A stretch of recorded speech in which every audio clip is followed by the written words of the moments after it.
Hi, my name is Joe Klein, and I'm the assistant coach at the University of Virginia. I want to thank VolleyON for giving me the opportunity to explain one of my favorite serves, the hybrid serve. The hybrid serve combines a float serve and a jump topspin serve into one serve. You're taking traits from each of them and combining them together. You're taking the approach of a float serve and the toss of a float serve and combining it with a fast arm swing speed and the wrist action of a topspin serve. I want to go over some of the techniques on how to do a hybrid serve, and where we're going to start is with the approach.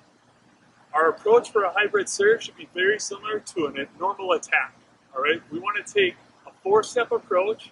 We want to take small steps to big steps, and we want to move slow to fast to generate that power. If I'm right-handed, I want to take that first step with the right foot.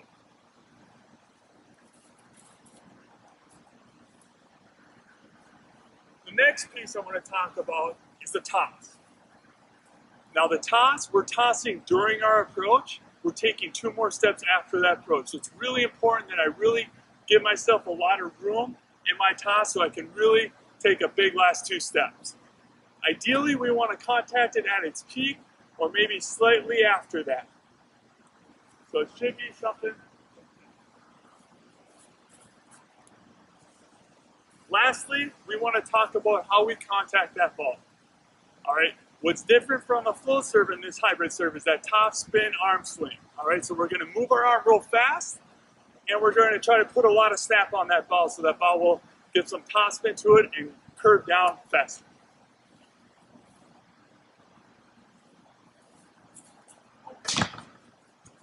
Now I want to go over some of the advantages to what a hybrid will give us compared to a float serve or a jump topspin serve. The first thing is that we are able to generate more power in a hybrid serve compared to a float serve, but also be maybe a little bit more consistent with this hybrid serve than compared to what we would do for a jump topspin serve. All right, so I'm going to try to demonstrate how we're going to generate that power. Again, look at my hips and my arm speed and where I'm contacting that ball to get that ball to go down.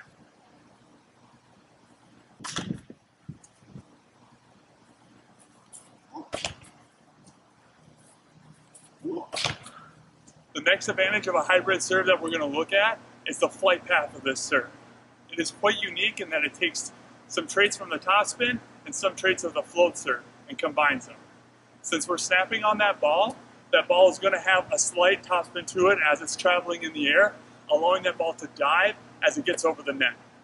But because of our approach and how our mechanics are working, we're still going to have some of that floating movement to that ball. The big key to this is not to try to put too much spin on the ball, but still get some of that floatiness to it.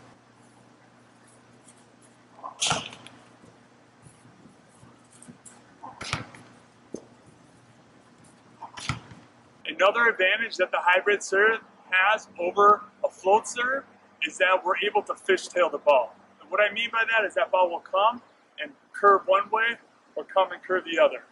And how we do that is by breaking our wrist on contact, similar to what we do in attack. So if I wanted to curve to zone 1 as a right-hander, I'm going to put my thumb up. If I wanted to curve to zone 5, I'm going to put thumb down.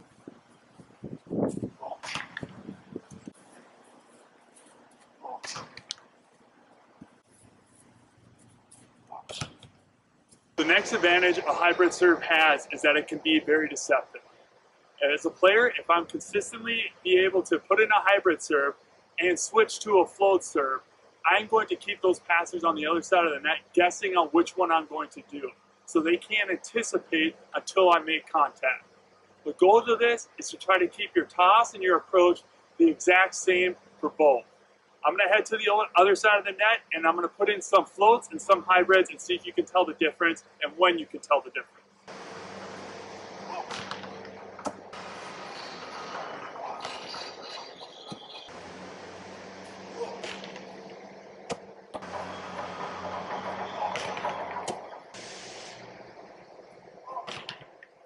That will be it. I hope you guys had some fun learning about the hybrid serve. Go Who's and VolleyON.